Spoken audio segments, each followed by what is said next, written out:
Today on Investigate TV Plus, how is it legal to sell this stuff at head shops? We uncover concerns over nitrous oxide, explore how it's regulated, and reveal its ultimate cost for one family. I would give my last breath for her to be here. Plus, a diagnosis commonly associated with children is growing among adults. We investigate the struggle for patients to find critical medication. Then, stirring up self-reliance. I had a wife. She's not here anymore, so I gotta learn it. How this chef is giving people the confidence to cook. In-depth stories that inform and inspire. You're watching Investigate TV Plus. A gas sold in corner stores and smoke shops across the country can have deadly consequences. I'm Tisha Powell. And I'm Lee Zurich. These brightly colored tanks contain nitrous oxide. The product is marketed as an ingredient for whipped cream, but often inhaled, earning the nickname Whippets. Nitrous oxide, also known as laughing gas, is a sedative, and in addition to a high, users can experience numbness, confusion, uncontrollable movement, and loss of consciousness. The death of a St. Louis woman sparked a legal battle over whether the companies that sell nitrous oxide should be held accountable when misuse creates consequences. Reporter Rob Krieger shows us how easy access to the drug could be putting lives in danger and how it's already changed a family's life forever. She was just always so goofy and happy, and and some days I just feel lost without her. Marissa Polite was the glue of her family. Very easy and outgoing all the time, always in a good mood, always happy. She had a very infectious laugh. When she was in the room, you knew by that laugh. Her family says she was a bright student, played saxophone in the band, and eventually entered the medical field, working as a radiology tech at Total Access Urgent Care in Baldwin, Missouri, a suburb of St. Louis. It was October 18th, 2020. As Marissa walked out of work just steps away from the front door, Trenton Geiger was driving his parents' Honda Pilot nearby. Only a few minutes later, he was here, the Coughing Cardinal, a smoke and vape shop in the St. Louis suburbs. It's where Geiger bought 24 cartridges of nitrous oxide, then got behind the wheel and started inhaling. Geiger drove northbound on Clarkson Road. As he approached the intersection, he inhaled a whippet and passed out behind the wheel. His vehicle began to veer across a hard concrete median, 2 lanes of traffic, another curb, through a light pole, before slamming into Marissa Polite. You're not in trouble with us at all, man. We just need to make sure you're okay physically, okay? Try to take a deep breath. Definitely. What's your name? Shock. Trent. Okay. In the moments after the crash, Geiger received medical treatment inside the same place where Marissa had cared for so many others. Are you able to tell me how she is? She's in critical condition.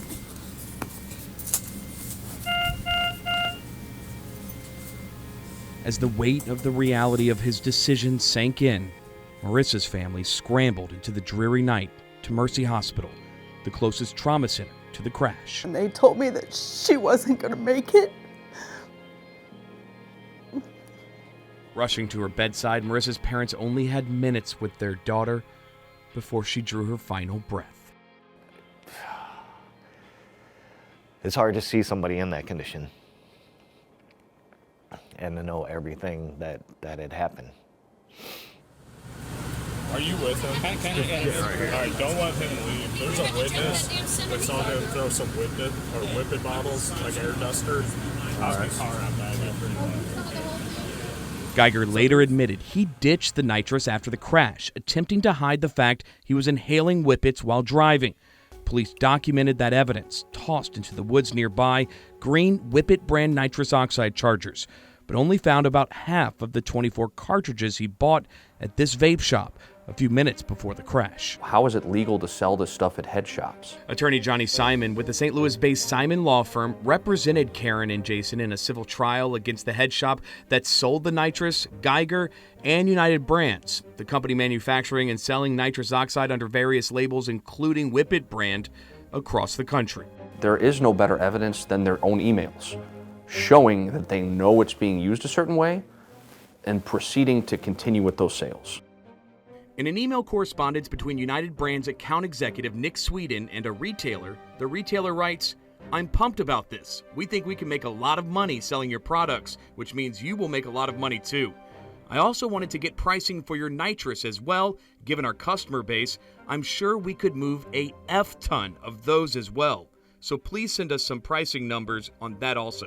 10 minutes later, Sweden writes back, attaching the pricing for United Brands nitrous, and then this disclaimer: please ensure that both butane and cream chargers are used properly and legally.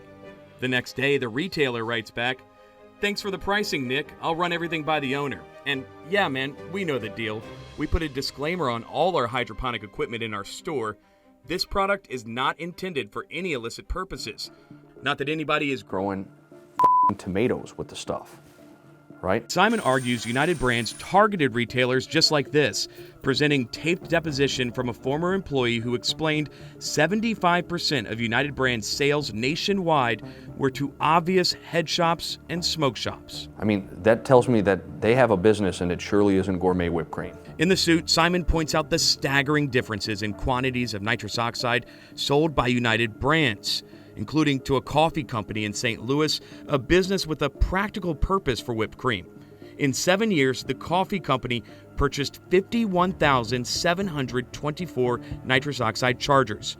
In those same 7 years, United Brands sold a head shop 1.3 million chargers. In 2 years, another coffee shop bought 4,000 chargers. In just 12 months, the Coffin Cardinal bought 40,000. We supply to retail stores for the purpose of using it as a food additive to make whipped cream and drinks and so forth, not for any illicit use. Jurors heard United Brands' responses to Simon's arguments through video deposition of CEO Nasir Zaria. It was recorded last summer for Marissa Polite's wrongful death case against the company, nearly 3 years after she was killed. And yet Simon says some of the answers from the CEO left him stunned. Your counsel receives this information more than a year prior to Marissa Polite's death. Prior to who? Do you know who Marissa Polite is? No, sir. Mr. Zaharia, you don't know who Marissa Polite is? No, I don't. No one's ever told you that? No. Marissa's parents say it's clear United Brands and the companies selling nitrous oxide in smoke shops have one priority. It's all about the money. They don't care about people. They were absolutely putting profit above people. And they still are today. But I do know you can't get the balloons that you need for this at Walmart. Simon says nitrous manufacturers still target smoke shops across the country in overwhelming numbers, making hundreds of millions of dollars a year, while nitrous addicts enjoy easy access to the gas, putting innocent lives like Marissa's at risk. Marissa's life was taken that night.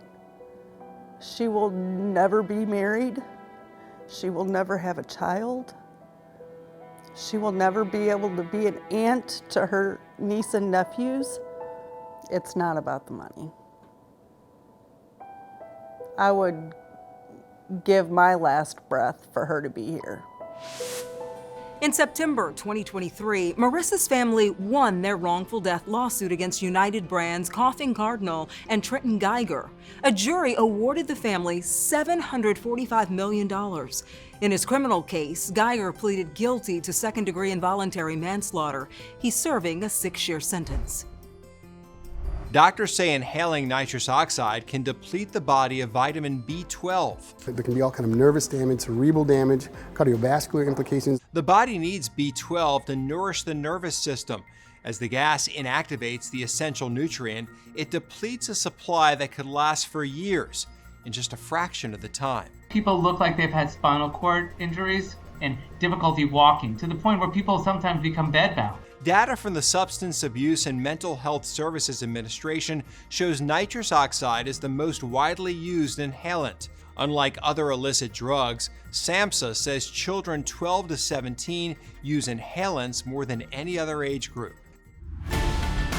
Still ahead, the weight gain, I saw my face start to sag.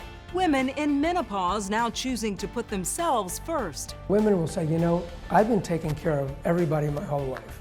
My kids, my friends, now it's time for me. How medical makeovers are giving these women confidence. Plus, a medication shortage still affecting millions years later. What's contributing to the shortage and how a growing diagnosis could shoulder some of the blame.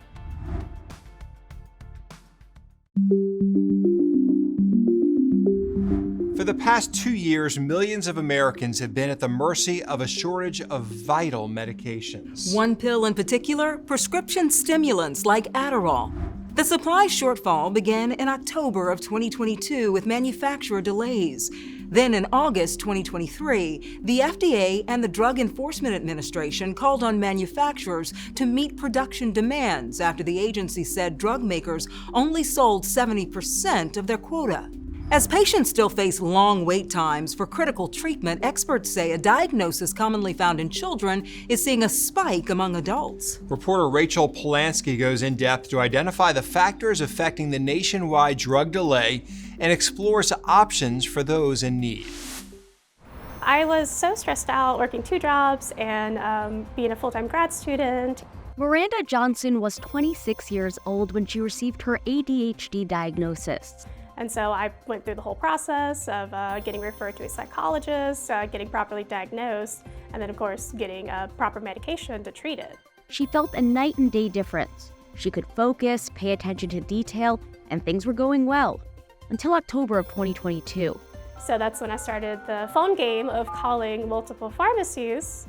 Suddenly, pharmacies were running out of Adderall. The FDA even made a formal announcement that drug makers were unable to produce enough medication for those with ADHD. As a result, millions of patients, like Miranda, began facing refill delays at their pharmacies. And so then I switched to another pharmacy, and then that one ran out, switched to another one. So I've gone through probably about 4 pharmacies. While manufacturing disruptions were initially blamed for the shortage, a new study from JAMA Psychiatry revealed that prescriptions for ADHD medication have jumped by more than 14% since the start of the pandemic. So why the prescription surge? Dr. Subrat Bhargave believes that telehealth played a large part. I think that there was some evaluations that perhaps were less than thorough that might have resulted in a person being prescribed medication that wasn't necessarily part of what they really needed. While Dr. Bhargave says that overdiagnosing is taking place, he also believes that doctors have gotten better at diagnosing adults with ADHD. And so for a long time, what physicians and other clinicians were looking out for in terms of symptoms, they were basing it on the ways in which a young boy might present, whereas a young girl who has ADHD may not look that way. And so, he says the prescription surge, coupled with supply chain issues, has created a perfect storm. One that Miranda Johnson continues to battle each month as she walks from pharmacy to pharmacy. It's kind of like luck of the draw every time you go. Trying to get the medication she needs. I hope it gets better, I really do. Here are the key takeaways from Dr. Bhargave. Talk to your doctor. There may be ways to adjust your dose or the type of medication you're taking. And go to different pharmacies. Because Adderall is a Schedule II drug, some pharmacists won't tell you over the phone if they have it in stock. You may have to go in person to find out. Still ahead, a little flavor. We're gonna season it with just salt and pepper, just keep it nice and simple. Goes a long way. How this chef is helping people spice up their cooking skills. Plus, menopause makeovers, the trend that has some women searching for surgical solutions. The old days they would come in for like, you know, I want a little Botox here. Now they come in with a menu.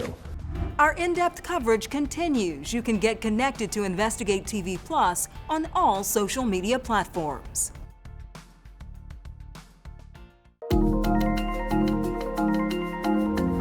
It's a stage in a woman's life that can bring uncertainty and unwanted symptoms. A woman is diagnosed with menopause 12 months after her last period, typically in her 40s and 50s. According to the Mayo Clinic, the average age in the U.S. is 51. In the months or years leading up to menopause, many women experience perimenopause with symptoms like hot flashes, sagging skin, and weight gain. 2 women who experienced those symptoms decided to take part in a growing trend to reverse the effects of aging. Reporter Jen Pachano explains why women are lining up for a menopause makeover. Nancy Morello saw the onset of menopause in her early 50s, and she says the changes felt like they happened overnight. Well, the weight gain, I saw my face start to sag. I saw my eyes start to sag.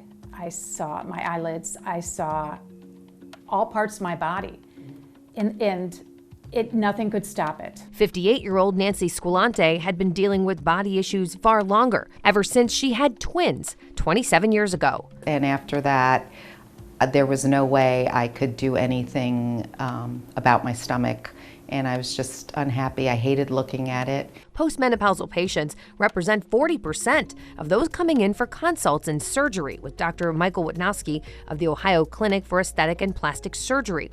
He believes this age group is coming in more now because cosmetic surgery is more socially acceptable now and more accessible. Techniques have improved, and surgery can be done as an outpatient. The recuperation for all these procedures is much better than it was even 5 or 10 years ago. Dr. Witnowski says menopause can affect women in different ways, but there's often the menopause middle, weight gain from hormonal changes, sagging breasts, and loss of volume in their face.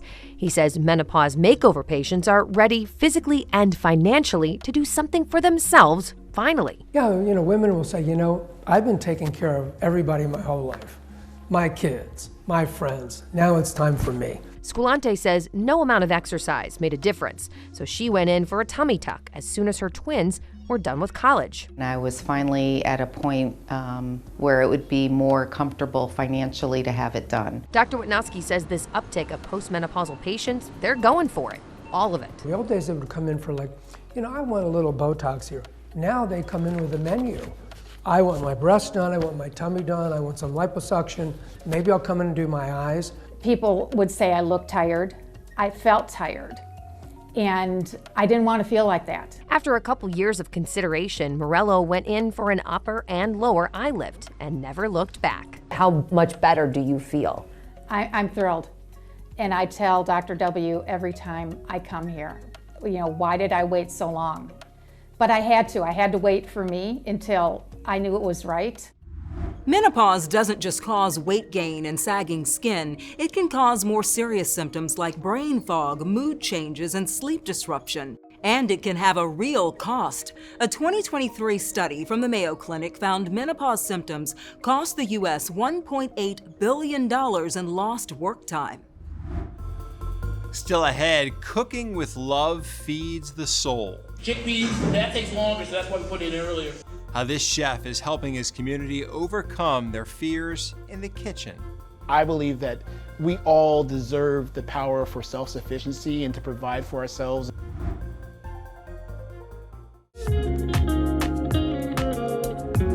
Are you a dream chef or a kitchen nightmare? A recent survey of 2,000 Americans found more than half struggle to make even the basic recipes. A man in Richmond, Virginia is giving people the confidence to get cooking. Reporter Ashley Hendricks shows us how he's sharing so much more than his recipes.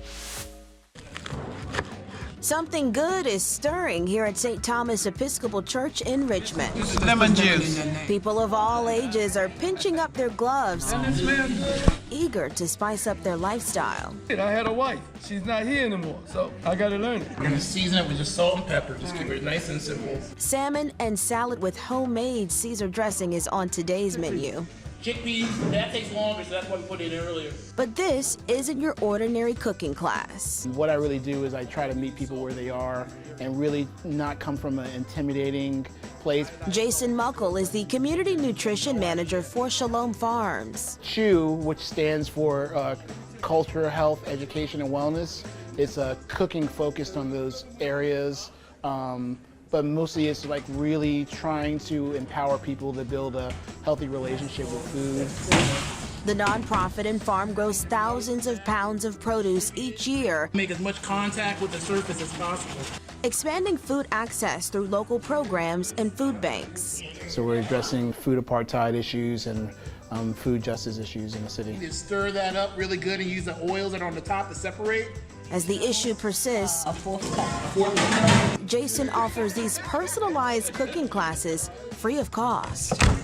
But the first class, we talk to each other and I recalibrate all my recipes based on the needs that they're telling me, because they're the community, they're the people that these classes are for. Beautiful. Peggy Smith has been commuting here from Goochland for about a year. We didn't just get the food, we were taught how to cook the food and make what we cook applicable to the diet of the person that you're interested in. In her case, it's her husband who has diabetes. That replicates the saltiness that you get from anchovies. The anchovies are really salty. Cooking with his health in mind, she says, can be challenging, but Chef Jason makes learning smooth like butter. He shows us what to use in lieu of the regular sugar, the regular soy sauce. He shows us what else we can use, and it's just as tasty. With farm-to-table recipes, Jason is working to enrich the community. All right, so now we're gonna... One meal at a time. And they just pour into me, and the least I can do is pour back into them with information, and I am the lucky one in this relationship because I get more than I give, for sure. I love that story because it's such great lessons for people to learn about the kitchen and learn about cooking and food and what's nutritious for them. Yeah, and you can't be afraid. You got to really get in there. And I like how they were mixing the salmon up with the salad. You like that? It's a good Look dish. huh? Yeah. I'm afraid of the kitchen, though, so I don't know. Don't be afraid. I may need some help. All right, that's it for us on Investigate TV Plus. I'm Lee Zurich. And I'm T. Chappelle. Thanks for watching.